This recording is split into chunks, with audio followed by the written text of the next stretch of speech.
Finally আমি কুয়াকাটা থেকে রওনা দিই ঢাকার উদ্দেশ্যে। ফাইনালি আমরা 5:30টার ভিতরে ঢাকাতে পৌঁছে যাই। এখন কমলাপুরের দিক যাচ্ছি। চট্টগ্রাম যাওয়ার জন্য চলে আসলাম কমলাপুর। তারপরে আমরা ট্রেনের সিট না পাওয়াতে চলে আসি সায়দাবাদ। সায়দাবাদ থেকে এসে শ্যামলীর একটা গাড়িতে উঠে পড়ি। তবে বর্তমানে আমরা এখন চট্টগ্রামের উদ্দেশ্যে আসি কুমিল্লা হাইওয়েতে। হুট করে আমি ভিডিও করতে করতে এই জিনিসটা আমার চোখের সামনে পড়ে, তখন পুরাই আমি অবাক হয়ে যাই।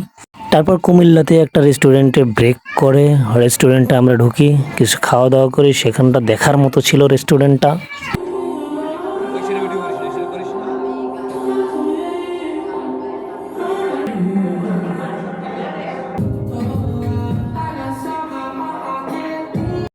সারাদিন চট্টগ্রামে কাটানোর পর সব কিছু মিলাই ঝিলাইয়া সারাদিনের ক্লান্তি নিয়ে আমরা আবার রওনা দিয়ে দিই রাতে বরিশালের উদ্দেশ্যে।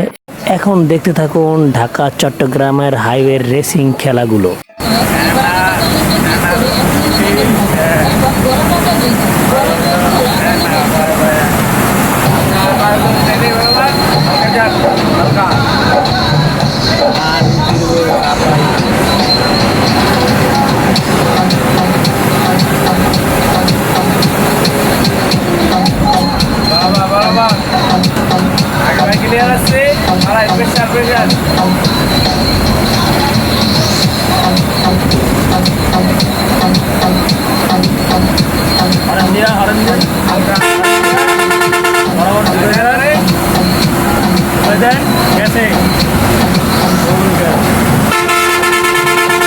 জানো ভাইয়া সোহাগ কইরা ডাকতে তুমি আমার জানের জান, সেই তুমি আজ হইলা পর কেমনে কর পরের ঘর, সেই তুমি আজ হইলা পর কেমনে কর পরের ঘর, কেমন কইরা দিলা তুমি এত সুন্দর প্রতিদান তুমি।